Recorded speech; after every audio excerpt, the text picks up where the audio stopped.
Namba marote machuok enari adek auchiel nono kao kamano bende yudwa kanye mbui mag oganda Ramogi TV machiegni nyinga Simfrozo Kinda jaloko marwa en Wilson Ochuka. Kawachako eni chenro mar wuoth e apaya magelgel kochomo Ol Kalou ne oyudo ng'ikruok odiochieng' ma kawuono tok tulo muoch e kinde kampen motel ne yiero ma adundo ma ichano bagi kar chung' od bura ma Ol Kalou juma manyien. Tulo ne omuoch tok nyamburko mar duond bura mar DCP ne omonji e kinde mane rek ochomo timo campaigns.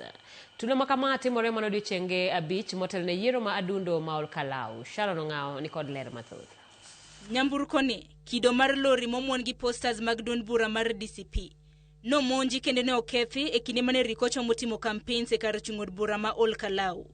Kaluwore gi joneno, lori ni ne kadho kochomo campaigns e kinde mane romo machielo mar UDA ne dhi nyime e alworano. Wamekimbizana, wamejifunika, wamevaa mamask, mababu kitu macho peke yake. Hakuna watu wengine wanaonekana. Na wala uniform wamevaa tu kama raia, lakini wako na hizo gari za black gari kubwa. Na walitoka kwa mkutano ya UDA, mimi niliona hizo gari kwa hiyo mkutano. Wachore ni jok moko manore gi gige lweny kendo ni umo wangino wuok oko e nyamburko magi kendo chako bayo iro malungo wang'. Derep loch DCP wachore ni nochako riembo lorino kochomo gwenge magelgel e kinde mane geche mamoko mag ji giwegi madero madek nochako laore gi lorino e ng'we airititi. Achiel kuom gach ji giwegi kido mar Prado wachore ni noyudo masira mar apaya e gwenge makarunga kochomo Chokereria. Gari ikaanguka kwa barabara, tukaenda kuokoa walioanguka. Kuenda kuokoa tumepata mtu mwingine anapigwa hapo kando na sisi pia wakaanza kutupiga. Kwa hivyo sisi wenyewe tumepigwa, pikipiki za watu wetu wamepigwa ambao wamekuja kuokoa zimevunjwa. Hapa sio Ol Kalou, hapa ni Gilgi. Ni gari yao ilianguka na tulikuwa tumeenda kuwasaidia. Brada zote zilikuwa zimejaa kwa barabara, zilikuwa zimefunga hizo pesa. Wakatoroka wakaingisha hizo magari kwa jirani. Na huyo jamaa mwenye alikuwa amefungwa. Sasa hii hatujui mahali yako. Wanatuuliza nini? Bange loch DCP wachore ni omoko e olalo ma Pembroke ka jok mana nitiere e lorino kamori wo jomiel ne ochuno mondo wuog oko gi ng'wech mar reso ngimagi.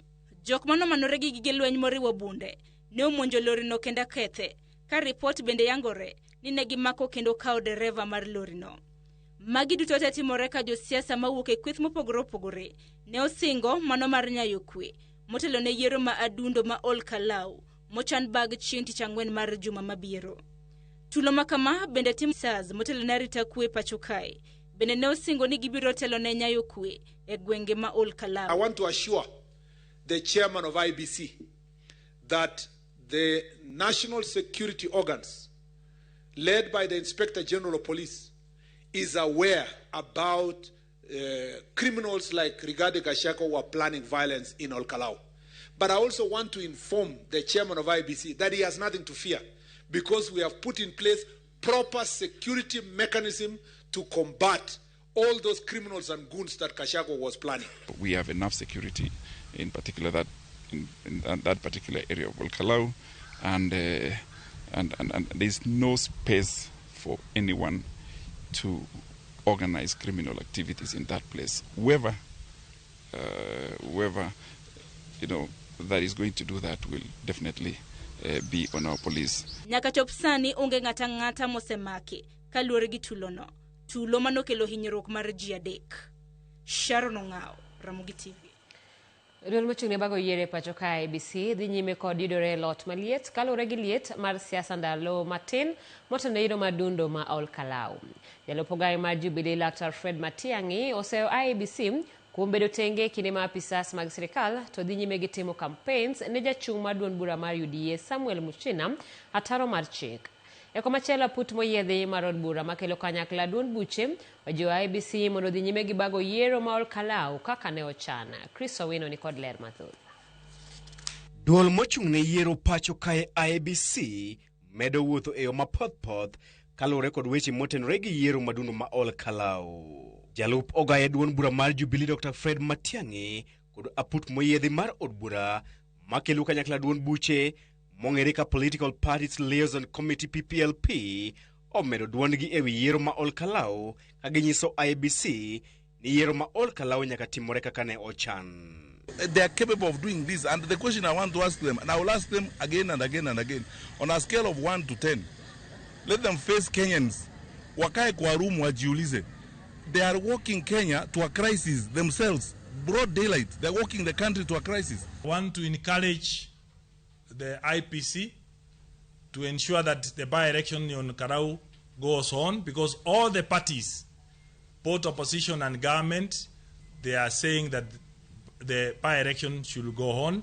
So we have urged IPC not to cancel the elections in Ol Kalou, because Kenyans and the Ol Kalou people deserve to elect their leader. And I'm sure on the 16th they will elect their member of parliament. Kaoloso e county ma Embu, Matiang'i ore gotok jakom IBC Erastus Ethekon kod kit kamasia kumbetenge e kinima apisas mag sirikal to goyo campaigns jachung mar UDA Samuel Mushina ataro mar chik. The IBC is watching blatantly when the government is engaged in historic bribery and vote by history. It has never happened in Kenya. What we are seeing in Ol Kalou is sometimes you wonder whether it is a government that is desperate. I don't know why this government is so desperate to win that seat. They are so desperate. Matiang'i ogolo siemne Ethekon kod kweth mare nyaka gichung' motegno maneno ni josiasa duto oluwo chike mag yiero kayo mar miyo jo Kenya geno ni yiero maduong' mabiro dhi bedo e yo mar. The level of confidence in them is declining. I want to say this boldly. The level of confidence in the IEBC is going below average. They're watching those things happening. And then the chairman comes to a press conference and speaks sheepishly, as though he doesn't have powers to do. So, anangojea filimbi ya nani to act.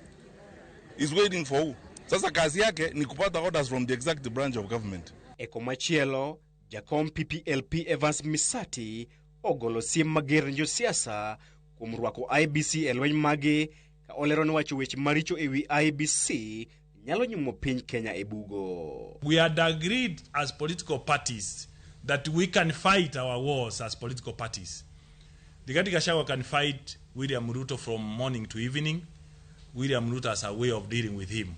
This is politics. We agreed that we put the IPC commission aside of our wars so that the sanctity of the fort, we do not make the IPC a political target.